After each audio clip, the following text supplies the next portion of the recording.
O'zbekiston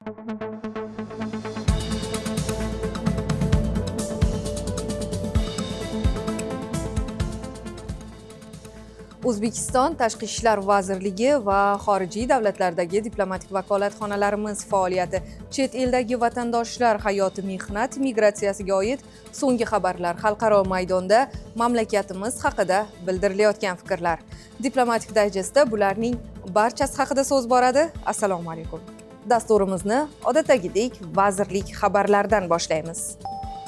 O'zbekiston Tashqi ishlar vaziri Baxtiyor Saidov Italiyaning Rim shahrida bo'lib o'tgan Aqaba jarayoni 2025 yig'ilishida ishtirok etdi. Mazkur tadbirda hamkorlikni mustahkamlash va umumiy ustuvor yo'nalishlarni ilgari surish bo'yicha muzokaralar o'tkazildi. Tashrif chog'ida O'zbekiston Tashqi siyosat idorasi rahbari Italiya bosh vaziri Giorgia Meloni bilan muloqot o'tkazdi. Strategik sheriklik munosabatlari ijobiy sur'atda rivojlanayotgani alohida qayd etildi. Rim shahrida shuningdek Iordaniya hoshimiylar podshohligi podshohi Abdulla II ibn al-Husayn bilan uchrashib, O'zbekiston Respublikasi prezidenti Shavkat Mirziyoyevning samimiy salomlarini yetkazdi. Bundan tashqari Italiya bosh vazirining o'rinbosari Tashqi ishlar vaziri Antonio Tajani bilan ham muzokaralar olib borildi. Suhbat chog'ida O'zbekiston va Italiya o'rtasidagi munosabatlarning barcha yo'nalishlarda izchil rivojlanib borayotgani ta'kidlandi. Rimdagi uchrashuvlardan so'ng delegatsiya Shveysariyaga tashrif buyurib, Bern shahrida Federal kengash a'zosi, Tashqi ishlar vaziri Ignazio Cassis bilan muzokaralar o'tkazdi. Uchrashuvda savdo-iqtisodiy aloqalarni kengaytirish, innovatsiyalar, ta'lim va kadrlar tayyorlash sohalarida hamkorlikni rivojlantirish hamda xalqaro maydonlarda yaqin hamkorlikni davom ettirishga kelishib olindi. 13 oktyabr kuni Toshkent shahrida O'zbekiston-Gruziya tashqi ishlar vazirliklari o'rtasidagi siyosiy maslahatlashuvlarning navbatdagi raundi bo'lib o'tdi. Tomonlar delegatsiyalariga O'zbekiston tashqi ishlar vaziri o'rinbosari Bobur Usmanov va Gruziya tashqi ishlar vaziri o'rinbosari Aleksandr Xivtisiashvili boshchilik qildi. Maslahatlashuvlar chog'ida O'zbekiston-Gruziya munosabatlarining keng ko'lamli kun tartibi yuzasidan atroflicha fikr almashildi. Oliy va yuqori darajadagi tashriflar yakunida erishilgan kelishuvlar ijrosining borishi ko'rib chiqildi. Yaqin istiqbolga mo'ljallangan hamkorlikni rivojlantirishning ustuvor yo'nalishlari belgilab olindi. Diplomatiya xalqaro hamkorlik poydevori.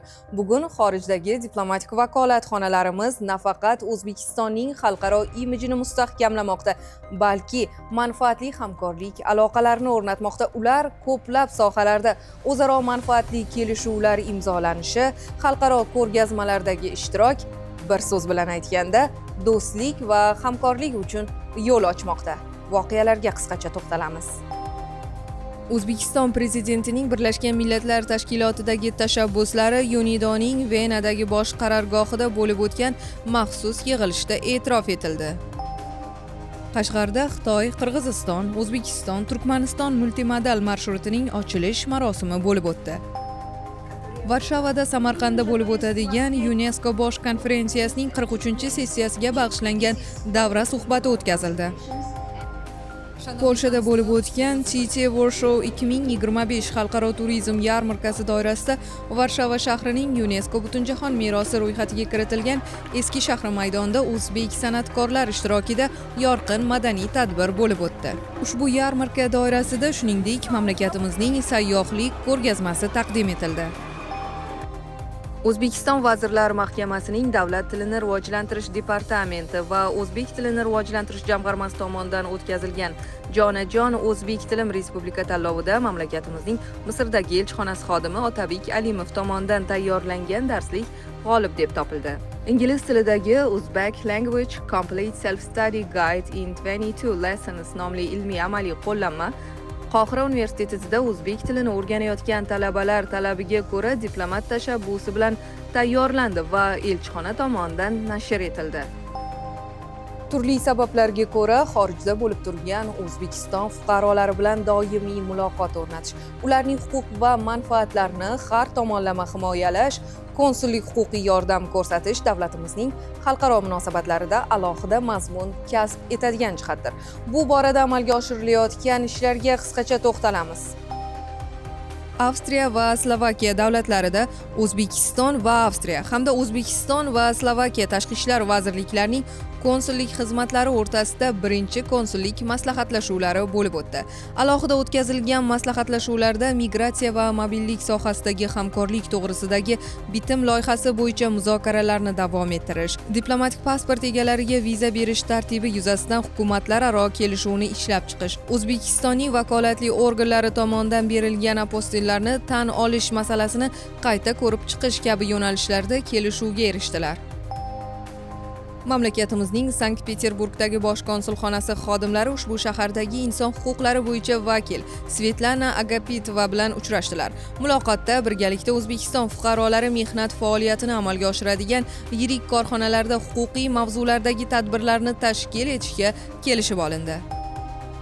O'zbekiston bosh konsulxonasi ko'magida Rossiyaning Chelyabinsk viloyatida ota-ona qaramog'isiz qolgan 5 nafar voyaga yetmagan bolalarning yurtimizga qaytishi ta'minlandi. Frankfurt-Mayn shahrida Germaniya va Chexiyadagi vatandoshlar o'rtasida futbol musobaqasi tashkil etildi.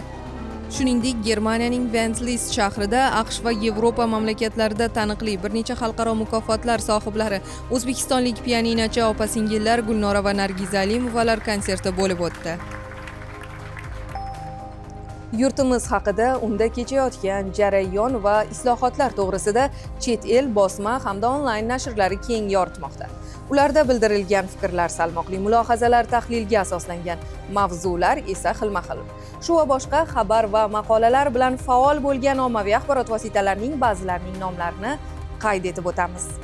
Buyuk Britaniyaning Channel 4 telekanali, Saudiya Arabistonining Nabh al-Hadath nashri, Yaponiyaning Forbes Japan jurnali, Janubiy Koreyaning The Korea Herald nashri, Saudiya Arabistonining Saham News nashri, Ispaniyaning Mundial, Galicia Digital va Valencia Plaza elektron portallari, Belgiyaning Euroflex elektron nashri, Qirg'izistonning Kabar milliy axborot agentligi, Ukrainaning Open for Business va Fixgen elektron nashrlari hamda Iordaniyaning Ammon News nashri shular jumlasidandir. Shuningdek, bir qator ommaviy axborot vositalari azim shahrimiz Samarqandda bo'lib o'tadigan UNESCO bosh konferensiyasi haqida yozishdi. Jumladan Saudiya Arabistonining ommabop Saham News, Ispaniyaning El Mundo Financiero hamda Vengriyaning Daily News Hungary nashrlarida UNESCO bosh konferensiyasining Samarqandda o'tkazilishi O'zbekistonning jahon madaniy ma'rifiy taraqqiyotiga qo'shgan hissasining e'tirofidir sarlavhali maqolalar e'lon qilindi. Qirg'izistonning yetakchi Alliance Press nashrida ham UNESCO bosh konferensiyasining Samarqandda o'tkazilishiga oid maqola joylashtirildi. Xitoyning Travel and Leisure hamda Kuvaytning Q8 Press nashrlari O'zbekiston va UNESCO o'rtasidagi hamkorlik turizm uchun yangi ufqlarni ochadi sarlavhali maqolalarni e'lon qilishdi. O'zbekistonning faol tashqi siyosati xalqaro maydonda e'tiborda.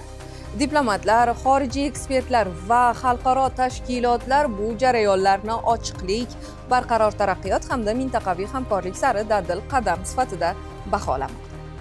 Xalqaro hamjamiyat mamlakatimizning yangi bosqichdagi o'sishini kuzatmoqda va qo'llab-quvvatlamoqda. Bu boradagi munosabatlarga to'xtalamiz. Yevropada xavfsizlik va hamkorlik tashkiloti nizolarning oldini olish markazi direktori Kate Fiaron Dunyo axborot agentligi uchun intervyusida 15-16 oktyabr kunlari bo'lib o'tgan Farg'ona vodiysi tinchlik va taraqqiyot yo'lida birdamlik mavzusidagi Farg'ona tinchlik forumining birinchi yig'ilishi haqidagi fikrlarini bildirdi.